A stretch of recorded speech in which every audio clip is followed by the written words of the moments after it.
ونعوذ بالله من شرور أنفسنا ومن سيئات أعمالنا من يهده الله فلا مضل له ومن يضلل فلا هادي له وأشهد أن لا إله إلا الله وحده لا شريك له وأشهد أن محمدا عبده ورسوله أما بعد فإن خير الحديث كتاب الله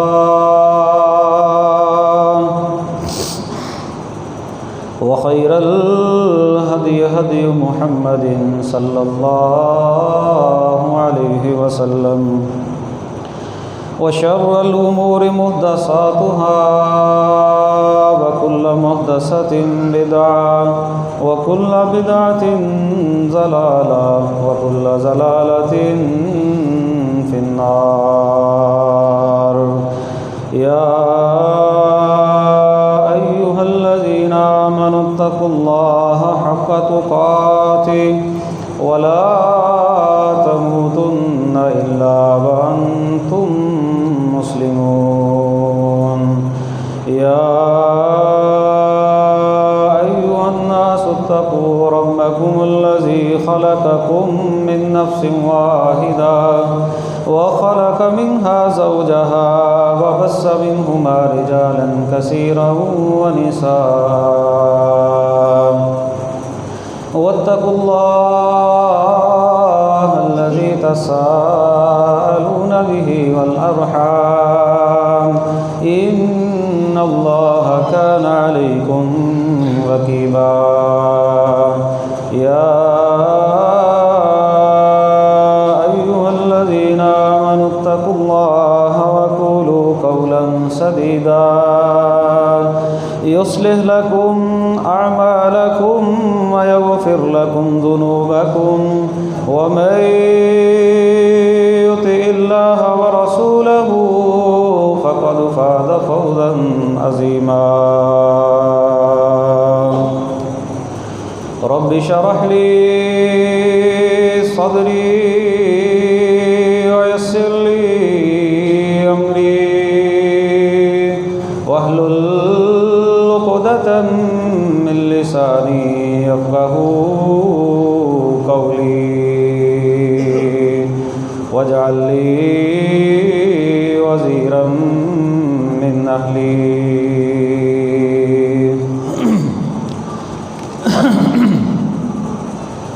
أعوذ بالله السميع العليم من الشيطان الرجيم من همزه ونفخه ونفثه بسم الله الرحمن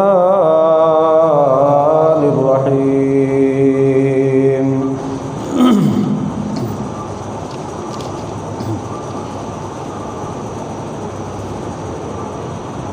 أيحب أحدكم أن يأكل لحم أخيه ميتا فكرهتموه واتقوا الله إن الله تواب رحيم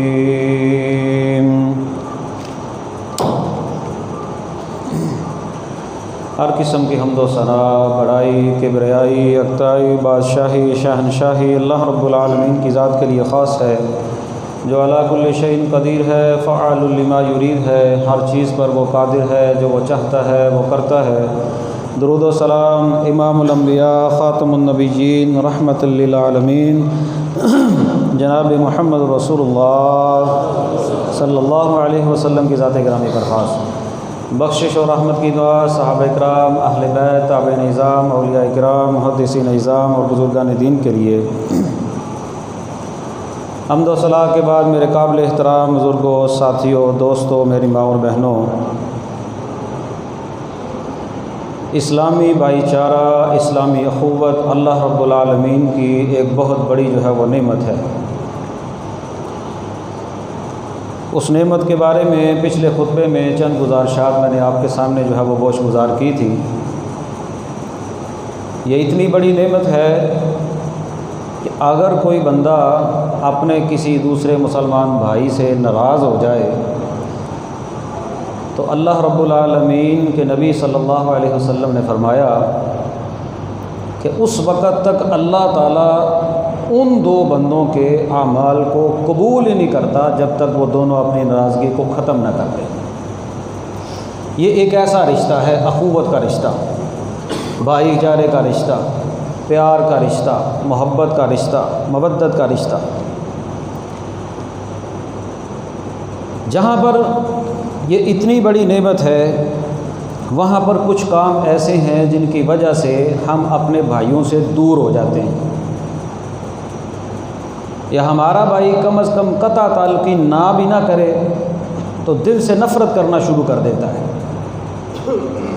وہ چاہے آپ ہیں چاہے میں ہوں، ظاہری بات ہے ہم دنیا میں زندگی گزارتے ہیں، اللہ تعالیٰ نے ہمیں سمجھ دی ہے، ہم اس بات کی سمجھ رکھتے ہیں کہ کون بندہ میرے لیے جو ہے وہ نفع بخش ہے، کون مجھے جو ہے وہ نقصان پہنچا رہا ہے، کون بندہ جو ہے وہ میری جڑیں جو ہے وہ کھوکھلی کر رہا ہے، کون مجھے نقصان پہنچانے کی کوشش کرتا رہتا ہے، کون جو ہے وہ میرے لیے مخلص ہے۔ یہ ساری باتیں ہم دنیا میں رہتے ہوئے سمجھتے ہیں۔ جن چیزوں سے ہمارے مسلمان بھائی یا ہم ایک دوسرے سے دور ہو جاتے ہیں نا، ان میں سے ایک بڑا سبب اور وجہ جو میں نے اپنی کم علمی سے سمجھا ہے وہ ہے غیبت اور چغلی۔ آپ کو اگر اس بات کا علم ہو جائے کہ آپ کا بھائی، مسلمان بھائی یا آپ کا کوئی رشتہ دار، آپ کا کوئی عزیز، آپ کا کوئی قریبی آپ کی بدخوئی، آپ کی غیبت، آپ کی چغلی کسی دوسرے بندے کے سامنے کرتا ہے اور آپ کو پتہ بھی چل جائے، آپ کے دل میں اس بندے کے لیے نفرت پیدا ہو جائے گی، کیونکہ چغل خور بندہ جو ہے وہ کسی کا سگا نہیں ہوتا۔ یہ بات یاد رکھیں، جو بندہ آپ کے پاس بیٹھ کر کسی کی غیبت اور چغلی کرتا ہے نا، یہ بات ضرور بھی ضرور ہے وہ کسی دوسرے کے پاس بیٹھ کر آپ کی بھی غیبت اور چغلی ضرور کرتا ہوگا، کیونکہ یہ ایک چسکا ہے۔ جب یہ چسکا پڑ جائے، یہ ایک محبوب مشغلہ بن جائے، تو پھر اس بندے سے کوئی بندہ جو ہے وہ محفوظ نہیں رہ سکتا۔ بس آج اسی ایک چیز کے اوپر جو ہے میں آپ کے سامنے اس گناہ کی ہولناکیاں آپ کے سامنے تذکرہ کرنا چاہتا ہوں، اور یہ بتانا چاہتا ہوں کہ اگر ہم چاہتے ہیں کہ ہمارا اسلامی بھائی چارہ جو ہے وہ قائم رہے اور ہم دلی طور پر ایک دوسرے کے ساتھ محبت کریں، جس طرح قرآن کہتا ہے کہ اللہ کی ایک نعمت، اللہ نے تمہیں بھائی بھائی بنایا ہے،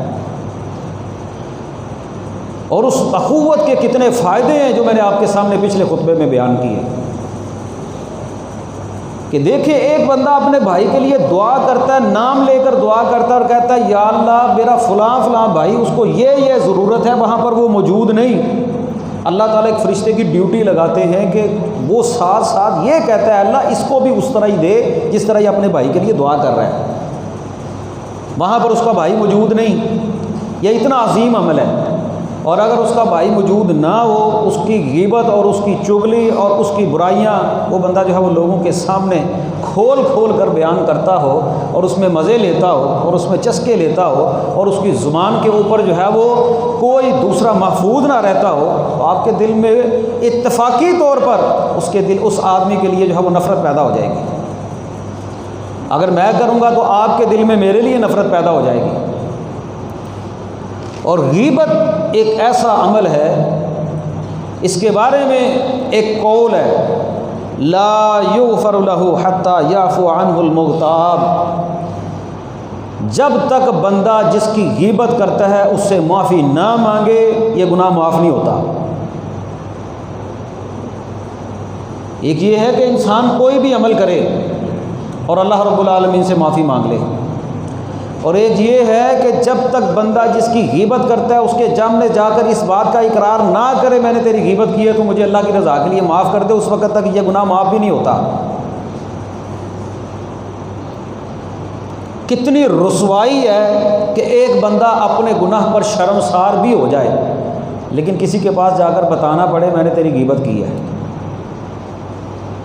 اور امام سفیان بن عیینہ رحمہ اللہ کا قول ہے، کہتے ہیں الغیبۃ اشد من الدین، غیبت یہ قرض سے بھی زیادہ جو ہے وہ سخت ہے، قرض سے۔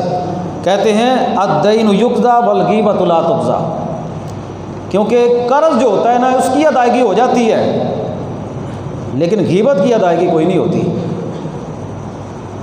قرض جو ہوتا ہے وہ واپس لوٹا دیا جاتا ہے، لیکن غیبت ایک ایسا گناہ ہے اس کی معافی مانگنی پڑتی ہے بندے کے پاس جا کر۔ یہ اتنی رسوائی ہے اس عمل میں، پہلے تو اس بندے کے دل میں نفرت پیدا ہو جائے گی، اور دوسرا جب تک اس بندے کے سامنے جا کر یہ نہ کہے کہ میں نے تیری غیبت کی، اس وقت تک یہ گناہ معاف بھی نہیں ہوتا۔ غیبت کہتے کسی ہیں، چلے اسے پہلے سمجھ لیتے ہیں۔ نبی پاک صلی اللہ علیہ وسلم سے پوچھا، آپ نے فرمایا اتدرون ما الغیبہ، اے میرے صحابہ تم جانتے ہو کہ غیبت کیا ہے؟ انہوں نے کہا اللہ و رسول عالم، آپ ہی زیادہ جانتے ہیں، اللہ جانتا ہے، نبی پاک جانتے ہیں، ہمیں تو نہیں پتہ غیبت کیا ہے۔ آپ نے فرمایا ذکرک اخاک بما یکرہ، تیرا اپنے بھائی کے بارے میں ایسا تذکرہ کرنا جس کو تمہارا بھائی ناپسند سمجھتا ہو، یعنی کہ کسی کی پیٹھ کے پیچھے اپنے بھائی کے بارے میں ایسی گفتگو کرنا جس کو جو ہے وہ بندہ ناپسند سمجھتا ہو، اس کو اچھا نہ سمجھتا ہو، اس کی طبیعت کو وہ باتیں جو ہے وہ اچھی نہ لگیں۔ اور اگلی بات جو ہم لوگ کہتے ہیں، بھئی ہم تو وہ بات ہی بیان کر رہے ہیں جو اس بندے کے اندر عیب موجود ہے۔ صحابہ نے سوال ہی یہ کیا، اگلا کہا یا رسول اللہ اگر ہم اس بندے کے بارے میں وہ گفتگو کریں جو اس کے اندر موجود ہو، جو عیب اس کے اندر موجود ہو، فرمایا تبھی تو غیبت ہے۔ اگر وہ عیب اس کے اندر موجود نہ ہو تو پھر تم تو اس کے اوپر بہتان باندھ رہے ہو۔ دونوں صورتوں میں کبیرہ گناہ۔ اگر کسی بندے کے اندر عیب موجود ہوں، عیبوں سے پاک کوئی بھی نہیں،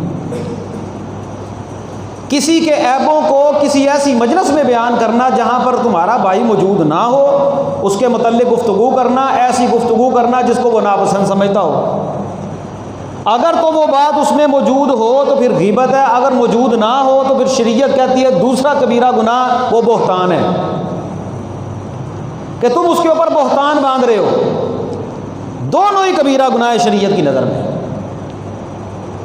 اور قرآن کہتا ہے یحب احدکم ان یاکل لحم اخیہ میتا، کیا تم اس بات کو پسند کرتے ہو کہ تم اپنے بھائی کے مردہ جسم کے گوشت کو کھاؤ، زندہ نہیں؟ ایک آدمی فوت ہو جائے، مردہ ہو جائے، اس کے جسم سے کاٹ کر کھانا، کیا تمہیں یہ بات پسند ہے؟ جو بندہ کسی کی پیٹھ کے پیچھے اپنے مسلمان بھائی کی برائیوں کو اور عیبوں کا تذکرہ کرتا ہے، وہ بندہ ایسے ہی ہے جیسے اس کے مردہ جسم سے گوشت نوچ نوچ کر کھا رہا ہے۔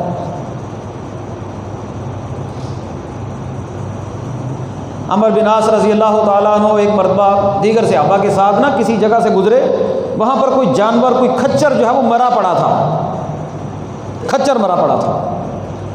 انہوں نے کہا اے میرے دوستو، وہ بندہ جو اس مرے ہوئے کھچر سے گوشت سے کھا کر پیٹ بھر لینا، وہ بندہ اس بندے سے اچھا ہے جو اپنے کسی مسلمان بھائی کی غیبت کر کے اس کا گوشت کھاتا ہے۔ یعنی کہ کسی مسلمان بھائی کی غیبت کرنا یہ کوئی اتنا بڑا عمل نہیں جتنا یہ مردار کھا لے نا، یہ مرا ہوا کھچر کھا لے، یہ کوئی اتنا عمل نہیں ہے۔ لیکن اس سے بھی بڑا جو گناہ کا عمل ہے، جو بڑا گناہ ہے، سنگین عمل ہے، وہ یہ ہے کہ اپنے مسلمان بھائی کی غیبت کرنا۔ اب کون ہم میں سے مرا ہوا کھچر کھائے؟ زندہ نہیں کھاتا کوئی، حرام ہے۔ مرا ہوا کھچر کھا لے، مرا ہوا جانور کھا لے، پیٹ بھر لے اپنا، لیکن اپنے مسلمان بھائی کی غیبت نہ کرے۔ اور اللہ رب العالمین نے نبی پاک صلی اللہ علیہ وسلم کے دور میں، نبی پاک کے معجزات میں یہ بات، آپ صلی اللہ علیہ وسلم ایک مرتبہ صحابہ کے ساتھ تشریف فرما تھے، ایک سمیل آئی، ایک بدبو آئی۔ نبی پاک نے پوچھا میرے صحابہ تم جانتے ہو یہ بدبو کس چیز کی ہے؟ کہنے لگے نہیں۔ آپ نے فرمایا ھذہ ریح الذین یغتابون المؤمنین، یہ ان لوگوں کے کھانے کی سمیل اور بدبو ہے جو اپنے دوسرے مومن بھائیوں کا گوشت کھا رہے ہیں، غیبت کر رہے ہیں۔ یہ ان لوگوں کے کھانے کی بدبو اور سمیل ہے جو اللہ رب العالمین نے جو ہے وہ دکھائی نبی پاک کو اور نبی پاک کے صحابہ کو۔ گویا کہ ایسے ہے جیسے اپنے مسلمان بھائی کو نوچنا، اس کو نیچے جو دکھایا جاتا ہے۔ چغلی کرنے کا جو مقصد ہوتا ہے وہ یہی ہوتا ہے کہ فساد پیدا کرنا، وہاں پر خرابی پیدا کرنا، یا کسی بندے کے جو ہے وہ نقائص کا تذکرہ کرنا، وہاں پر بیٹھ کر اور اس کے اوپر خوش ہونا۔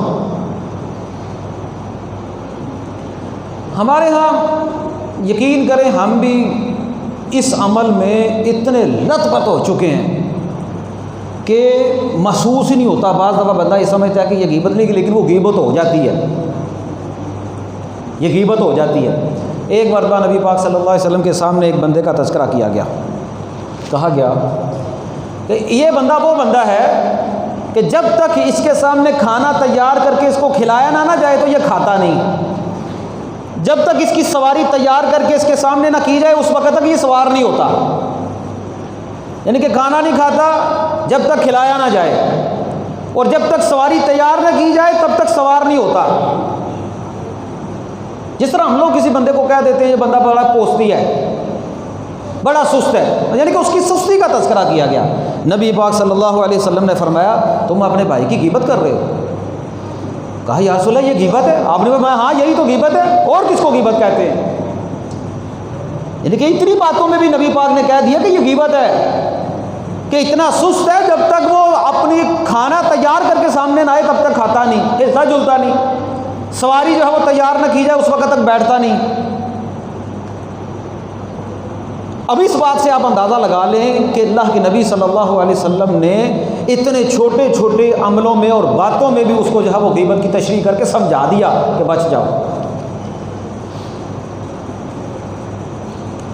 ایک مرتبہ امی عائشہ رضی اللہ تعالیٰ عنہ نے حضرت صفیہ رضی اللہ تعالیٰ عنہ کے بارے میں صرف یہ اشارتاً کہہ دیا، وہ تھوڑی قد کی چھوٹی تھی۔ آج اللہ جانتا ہے ہماری زبان سے کوئی دوسرا بندہ محفوظ نہیں ہوتا، کسی کو کالا کہتے ہیں، کسی کو جو ہے وہ کوجا کہہ دیتے ہیں، کسی کا ناک اونچا، کسی کا ناک نیچا، کسی کے سر کے بالوں پر ہم لوگ مذاق اڑاتے ہیں، کسی کے قد پر مذاق اڑاتے ہیں، چھوٹی چھوٹی باتوں میں۔ اور ہمارے ہاں بعض دفعہ کچھ باتیں جو ہے وہ عام زبان پر بھی آ جاتی ہیں۔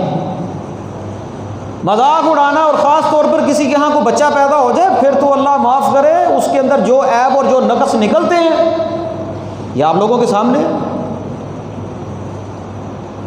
ایسے ایسے اشارہ کر کے فرمایا امی عائشہ نے وہ جو چھوٹے قد والی ہے، کوئی بات ہو رہی تھی، گفتگو ہو رہی تھی، نبی پاک صلی اللہ علیہ وسلم نے فرمایا یہ تم نے غیبت کی عائشہ صفیہ کی، اور اگر اس جملے کو جو تم نے صفیہ کے متعلق کہا ہے نا میٹھے پانی کے سمندروں میں دریاؤں میں بھی ڈالا جائے نا تو وہ بھی کڑوا ہو جائے،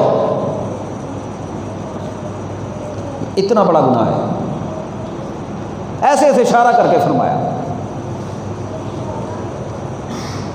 گویا کہ نبی پاک صلی اللہ علیہ وسلم نے اس عمل کو اتنا سنگین عمل کہا ہے، اور حجۃ الوداع کے موقع پر نبی پاک صلی اللہ علیہ وسلم نے فرمایا تھا ان دماءکم واموالکم واعراضکم علیکم حرام کحرمت یومکم ھذا فی بلدکم ھذا فی شہرکم ھذا، لوگوں تمہارا خون، تمہارا مال، تمہاری عزتیں تمہارے اوپر اس طرح حرام ہے جس طرح یہ حرمت والا مہینہ ذوالحج کا مہینہ ہے، اور جس طرح یہ حرمت والا شہر مکہ ہے اس طرح جو ہے وہ تمہارے اوپر جو ہے وہ حرام ہے، جس طرح یہ حرمت والا دن عرفے کا دن ہے، جس طرح ان دنوں میں حرمت ہے اسی طرح تمہارے اوپر تمہارے بھائی کا خون، تمہارے بھائی کا مال جو حرام اور ناجائز طریقے سے کھایا جائے، اور جو حرام اور ناجائز طریقے سے کسی کی عزت پر حملہ کیا جائے وہ بھی تمہارے اوپر حرام ہے۔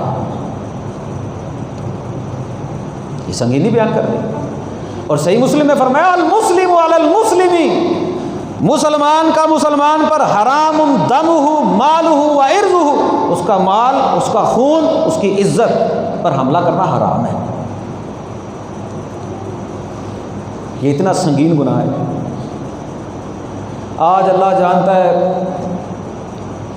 عورتیں وہ تو غیبت کے اندر آگے ہیں، بہت زیادہ آگے ہیں، گھروں کے اندر بیٹھ کر کسی کام میں آپ دیکھ لیں غیبت ہی غیبت، غیبت ہی غیبت، غیبت ہی غیبت، اتنی سمیل اور بدبو ہے ختم ہونے کا نام ہی نہیں لیتی۔ اور ہمارے یہاں تو خواتین کسی کا رشتہ دیکھنے کے لیے چلی جائیں نا تو اس لڑکی میں جتنے عیب اور کیڑے نکال دیتے ہیں نا، اللہ کی پناہ ہے۔ ویسے بھی ہمارے یہاں ایک ٹرینڈ چل گیا ہے رشتہ دیکھنے کے چکروں میں کہ 2-4 سال جو ہے وہ اپنے لڑکے کے لیے جو ہے وہ لوگوں کے گھروں میں جانا، اچھا کھانا، اچھا پینا، لینا دینا کرنا، بلکہ دینا نہیں لینا ہی لینا کرنا، کیونکہ لڑکے والے تو لینا لینا ہی ہوتا ہے زیادہ۔ اچھا مال کھایا کمایا، بعد میں آئے نہ کر دی اور عیب نکال دیے، پتہ نہیں کیا کیا جو ہے وہ معاشرے کے اندر ظلم ہو رہا ہے۔ اور عیب نکالنے والی کون ہے؟ عورتیں، جو خود ایک صنف نازک ہے، عورت ہے۔ امی عائشہ نے تو صرف قد کا تذکرہ کیا تھا، نبی پاک نے اس سے بھی فرما دیا۔ عورتیں، مرد، کسی مجلس میں آپ بیٹھ جائیں، وہاں پر کسی نہ کسی کو جو ہے وہ ایک گفتگو کا محور بنا لیا جاتا ہے اور پھر غیبت کا تذکرہ شروع ہو جاتا ہے۔ آپ گھروں میں بیٹھ جائیں، رشتہ داروں میں، شریکہ داری میں، چچا تایا اور کزنز اور پھر رشتہ داری میں ایسے ایک دوسرے کو ٹٹولا جاتا ہے، ایسے ایک دوسرے کو کھنگالا جاتا ہے، یہ کیسے ہے، وہ کیسے ہے، اس کے پاس مال کیسا آیا، یہ کیا کر رہے ہیں، اس نے یہ کیا، اس نے وہ کیا۔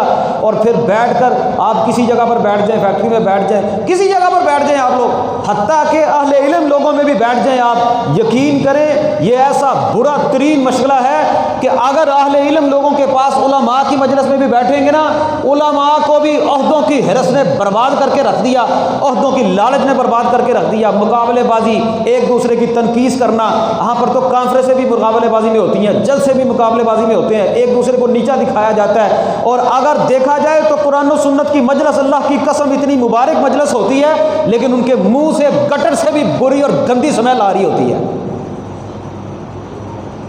دیکھنے میں مجلس علماء کی ہوتی ہے، کسی کو عزت ملتا ہوا کوئی برداشت نہیں کرتا۔ عہدوں کی لالچ ہے، عہدوں کی بندر بانٹ ہے، وہ کہتا ہے مجھے مل جائے، وہ کہتا ہے مجھے مل جائے، مقابلے بازی چل رہی ہے۔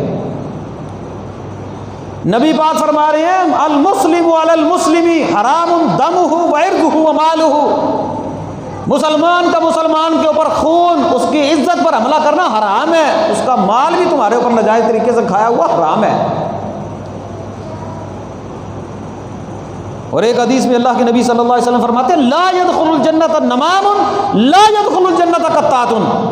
دو الفاظ حدیث میں موجود ہیں کہ چغلی کرنے والا جنت میں نہیں جائے گا، غیبت کرنے والا بھی جنت میں نہیں جائے گا۔ اب اس سے بڑی جو ہے وہ قباحت کیا ہو سکتی ہے اس عمل کی؟ اس سے بڑی سنگینی کیا ہو سکتی ہے؟ آج ہمارے ہاں اللہ جانتا ہے کسی کی پگڑی کو اچھالنا، کسی کی عزت پر حملہ کرنا کوئی کام ہی نہیں۔ سر سے لے کر پاؤں تک ایک بندے کے گناہوں کا تذکرہ کر کے، اس کے عیبوں کا تذکرہ کر کے اس کو کھنگالا جاتا ہے، اس کو ننگا کر دیا جاتا ہے۔ اور پھر اس کی ذلت کتنی ہوتی ہے، اللہ کے نبی فرماتے ہیں جو بندہ اپنے کسی مسلمان بھائی کو ذلیل کرتا ہے وہ اپنے گھر کے پچھلے حصے میں بھی جا کر چھپ جائے گا نا، اللہ اس کو وہاں پر بھی ذلیل کرے گا۔ بعض دفعہ ہم یہ سمجھتے ہیں ہم نے آہی کیتا کہ پتہ نہیں کیوں اللہ کا عذاب آ گیا ساڈے تے، کیوں ذلت مل رہی ہے، ہمیں سکون ہی نہیں ملتا۔ یہ جو زبان ہے نا یہ بندے کو ذلیل کروا رہی ہوتی ہے، کیونکہ نبی پاک کا فرمان ہے تم اپنے کسی مسلمان بھائی کو ذلیل کرو گے، تم اپنے گھر کے کسی پچھلے کونے میں بھی بیٹھے ہوگے نا، اللہ تمہیں وہاں پر بھی ذلیل کرے گا۔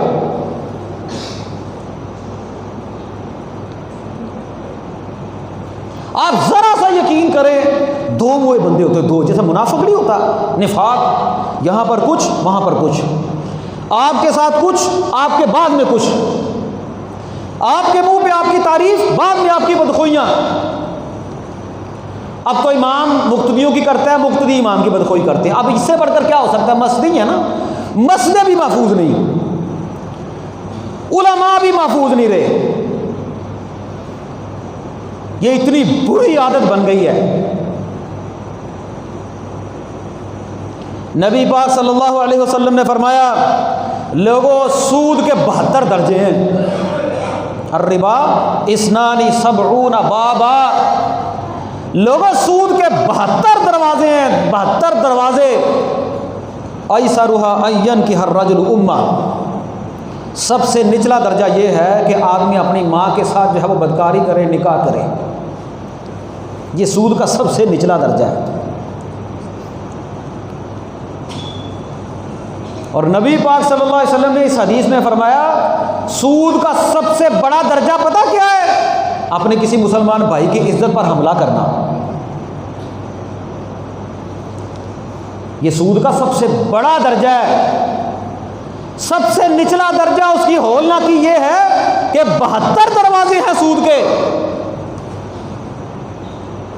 اور ایک دروازہ یہ ہے سب سے چھوٹا درجہ یہ ہے کہ آدمی اپنی ماں کے ساتھ، عام عورت کے ساتھ نہیں کہ آدمی اپنی ماں کے ساتھ نکاح کرے، نکاح تو ہو ہی نہیں سکتا، حرام ہے، مطلب یہ آدمی اپنی ماں کے ساتھ بدکاری کرے، یہ سب سے نچلا درجہ ہے سود کا۔ اور سود کا سب سے اونچا درجہ یہ ہے کہ اپنی کسی مسلمان بھائی کی عزت پر حملہ کرنا، اس کی غیبت کرنا، اس کی چغلی کرنا، اس کی تنقید کرنا، اس کے وقار پر حملہ کرنا۔ شیطان نے کسی کو سود کھانے پر لگا دیا، کسی کو سود بولنے پر لگا دیا، ہے کہ نہیں؟ ہم لوگ اپنے اپنے گریبان میں جھانک لیں کہ ہم سے کوئی بندہ محفوظ ہے۔ اللہ کے نبی فرماتے ہیں مسلمان تو ہے ہی وہ جس کے ہاتھ سے اور جس کی زبان سے دوسرا مسلمان محفوظ ہو جائے۔ اب دیکھ لیں ہم لوگ ہم سے کتنے دوسرے دوست محفوظ ہیں، رشتہ دار محفوظ ہیں، بہن بھائی محفوظ ہیں، اور نفرت ایک الگ پیدا ہو جائے گی آپ کی۔ آپ کسی کی غیبت کریں گے، چغلی کریں گے، اس کے دل میں آپ کے لیے جو ہے وہ بہت زیادہ نفرت پیدا ہو جائے گی، وہ بندہ آپ سے دور ہو جائے گا۔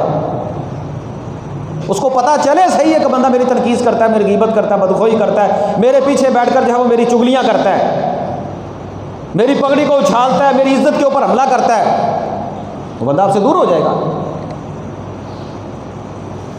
پھر آپ اس کو لاکھ اس بات کی طرف توجہ دلائیں کہ نہیں بھائی میں نہیں کرتا، نہیں، اس نے ایک مرتبہ دیکھ لیا، وہ بندہ چاہے آپ سے قطع تلقی نہ کرے لیکن آپ سے دور ضرور ہو جائے گا۔ اور یہ ذلت ہے، اس سے بڑی ذلت کیا ہو سکتی ہے؟ نبی پاک صلی اللہ علیہ وسلم فرماتے ہیں معراج کی رات اللہ رب العالمین نے مجھے کچھ لوگوں کو دکھایا کہ کچھ لوگ ہیں ان کے تانبے کے ناخن ہیں، تانبے کے ناخن، ان تانبے کے ناخنوں کے ساتھ وہ اپنے چہروں کو اور اپنے سینوں کو نوچ رہے ہیں، تانبے کے ناخنوں کے ساتھ۔ میں نے پوچھا یا جبرائیل یہ کیا معاملہ ہے؟ اللہ کے نبی کو بتایا گیا ہؤلاء الذین یاکلون لحوم الناس ویقعون فی اعراضہم، یہ وہ لوگ ہیں جو دنیا میں لوگوں کا گوشت کھایا کرتے تھے، ان کی عزتوں کے اوپر حملہ کیا کرتے تھے، یہ وہ لوگ ہیں۔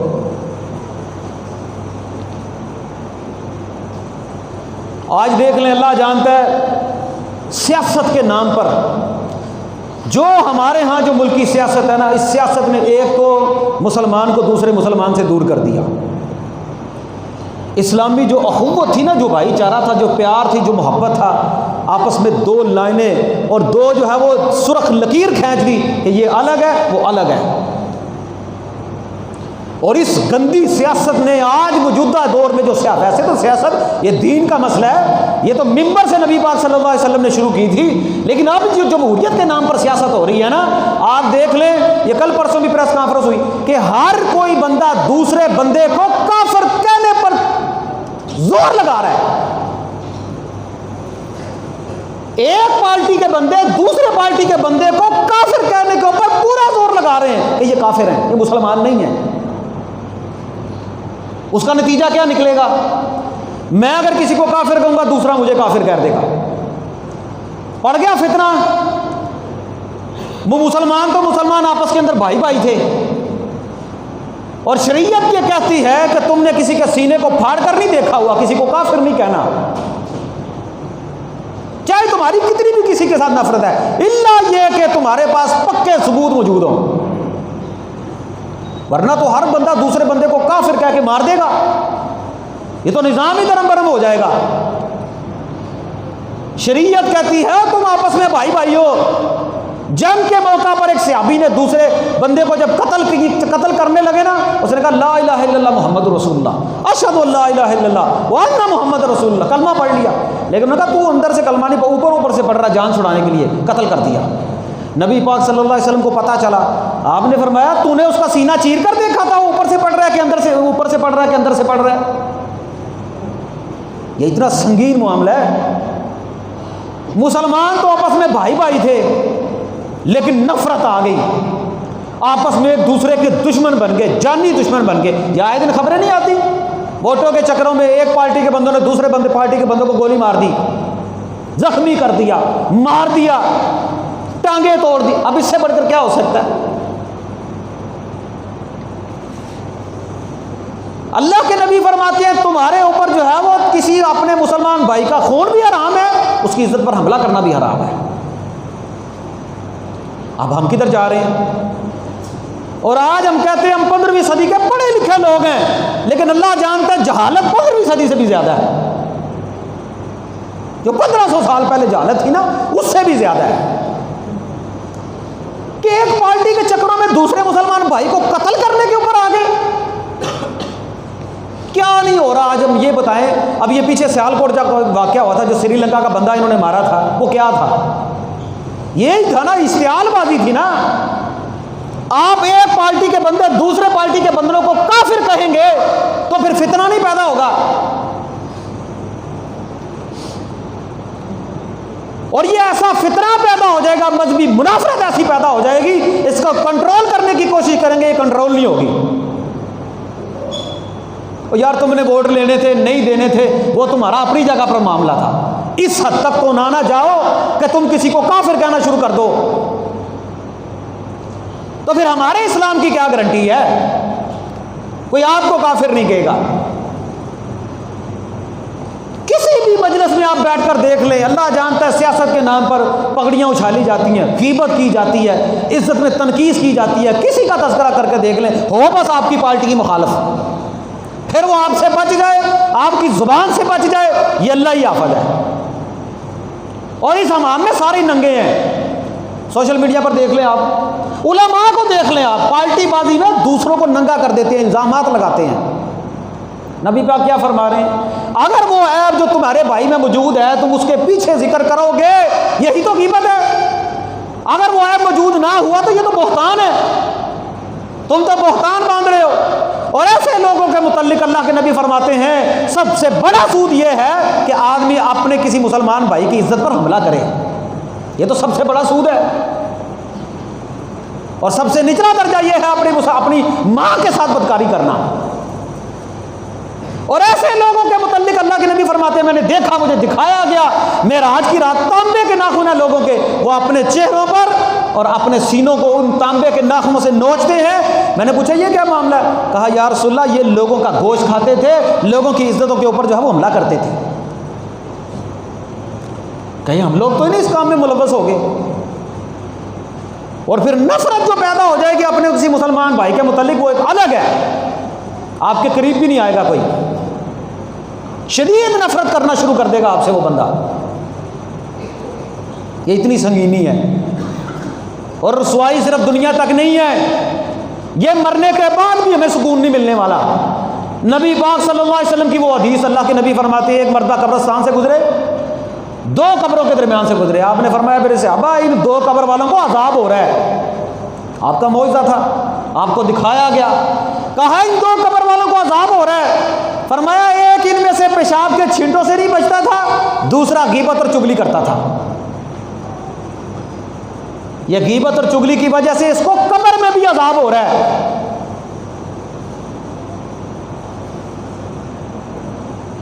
اور پھر یہاں پر بھی بس نہیں، کل قیامت کا دن ہوگا، اللہ کے نبی فرماتے ہیں قیامت کے دن جو بندہ اپنے کسی مسلمان بھائی کی غیبت کرتا ہوگا، قیامت والے دن اس بندے کا مردہ گوشت اس بندے کے سامنے کیا جائے گا، قرب لہ یوم القیامہ، اور اسے کہا جائے گا فیقال لہ کلہ فی الدنیا کلہ جس طرح میتن کما اکلتہ حیا، اس مردے کو اس طرح کھا جس طرح زندگی میں تو اس کو کھایا کرتا تھا۔ اور وہ کھائے گا، اس کو چیخے گا، چلائے گا، ناپسند کرتے ہوئے بھی کھائے گا۔ یعنی کہ اگر میں کسی کی غیبت کرتا ہوں، اللہ نہ کرے کوئی بندہ کسی کی غیبت کرتا ہے، قیامت کا دن ہوگا، اس کے سامنے اس کو مردہ پیش کیا جائے گا، گوشت اس کا، اسے کہا جائے گا جس طرح دنیا میں اس زندے کا گوشت کھاتا تھا نا، اب اس کے مردے کا بھی کھا۔ اللہ جانتا ہے یہ تو ہمارا محبوب مشغلہ بن گیا ہے۔ کہیں ایسا نہ ہو کہ اس عمل کی وجہ سے ذلت جو ہے وہ ہمارا مقدر بن جائے. بچ جائیں گھروں میں، گھروں کے باہر، کارخانوں میں، فیکٹریوں میں. اللہ جانتا ہے ہم تو اتنے لت پت ہو گئے اس موجودہ سیاست میں، کہیں پر فوتگی بھی ہو جائے نا وہاں پر بھی لوگ اخبار لا کر رکھ دیتے ہیں. لو تسی کیوں اللہ نے یاد کرنا ہے، تم نے کیوں موت کو یاد کرنا، تسی یہ سیاست گلاں کرو، پھر وہ شروع ہو جاتے ہیں. قبرستانوں میں جا کر ہمیں اللہ کا خوف نہیں رہ گیا. کسی کو نیچا دکھانا تو کام ہی نہیں ہے ہمارے لیے. یہ بڑا خطرناک فعل ہے، بڑا خطرناک فعل ہے. اور خاص طور پر شریکے بازی میں ہاں اصلاح کریں. انعام یہ ملے گا اپنے مسلمان بھائی کی عزت کا دفاع کرے. جہاں پر اپنے مسلمان بھائی کی عزت پر حملہ ہوتے دیکھیں، غیبت ہوتے دیکھیں، وہاں پر اپنے مسلمان بھائی کی عزت کا دفاع کریں. لیکن دیکھنے میں یہ ملتا ہے کہ جہاں پر غیبت ہو رہی ہوتی ہے وہاں پر بجائے اس کے کہ وہ بندہ دوسرے کا منہ بند کرے، وہ ساتھ میں مل کر اس کی غیبت کرنا شروع کر دیتا ہے کہ ہاں یہ بھی ہے.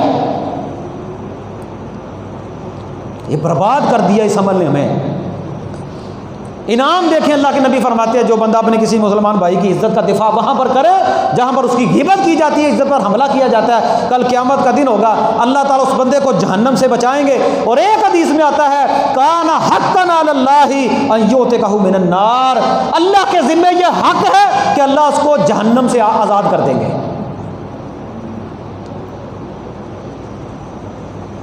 میں نے پہلے آپ کو کہا یقین کریں یہ صرف عام بندے نہیں، عورتیں تو بدنام ہو گئی ہیں نا. عورتیں نہیں مرد بھی، ہم لوگ اس کام کے اندر مردے گوشت، ہم روزانہ مردے کھاتے ہیں. ہماری زبانوں کے اندر اگر کوئی ایسا اللہ کوئی ایسا پیمانہ ہو نا جس طرح کہ نبی پاک کو دکھایا گیا تو اللہ جانتا ہے ہمارے منہ سے گٹر سے بھی زیادہ اسمیل اور بدبو آئے. کوئی نہیں بچا، کسی کی عزت نہیں محفوظ ہمارے ہاتھوں سے. اور نام ہم اس کو تبصرے کا دیتے ہیں، تجزیے کا نام دیتے ہیں، تبصرے کا نام دیتے ہیں. ہم تو تبصرہ کر رہے ہیں، اصلاح نہیں کرتے. انعام یہ ہے کہ اللہ رب العالمین اس بندے کو جہنم سے آزاد کرے گا، یہ اللہ کے ذمہ حق ہے. ہم تو علماء کی مجلس میں بیٹھتے رہتے ہیں، میں یہ نہیں کہتا کہ سارے علماء، لیکن اللہ جانتا ہے بچنا بڑا مشکل ہو گیا ہے. کوئی کسی کی کر رہا ہے، کوئی کسی کی کر رہا ہے، کوئی جلسوں کے نام پر کر رہا ہے، کوئی جو ہے وہ یقین کرے کہ وہ کہتے ہیں پارٹی بازی. شہروں میں اتنی جماعتیں بن چکی ہیں، ایک گروہ بندی اتنی ہے، وہ کہتا ہے یہ میرے گروہ میں ہے، یہ میرے گروہ میں ہے، یہ میرے گروہ میں ہے. اور دین کا نام کرنے کے لیے گروہ بندی، دین کا نام کرنے کے لیے جو ہے وہ پارٹی بازی، پھر ایک دوسرے کو نیچا دکھانے کے لیے جلسے بازی، کانفرنسیں کرنا اور ایک دوسرے کو نیچا دکھانا، عزتوں پر حملہ کرنا، غیبتیں کرنا، برا بھلا کہنا، غلط پوسٹیں لگانا، یہ ساری باتیں غیبت کے اندر آتے ہیں. اللہ تعالیٰ رحمت کرے. اللہ جہاں پر تیرے بندے امام بخاری رحمہ اللہ لیٹے ہوئے ہیں ان کی قبر پر کروڑوں رحمت نازل فرما. نام تو امام بخاری کا بڑا لیتے ہیں، بخاری بھی کرتے ہیں. اور سن لو امام بخاری کوئی نبی نہیں تھے، وہ صرف اللہ کے ولی تھے، ایک اللہ کے بندے تھے، عام بندے ہمارے جیسے انسان. اپنی زندگی میں کہا کرتے تھے لوگوں میں نے ساری زندگی کبھی کسی کی غیبت نہیں کی اور مجھے یہ امید ہے کل قیامت کا دن ہوگا میرا اللہ مجھ سے غیبت کے بارے میں نہیں پوچھے گا، اور کسی عمل کے بارے میں پوچھ لے تو پوچھ لے.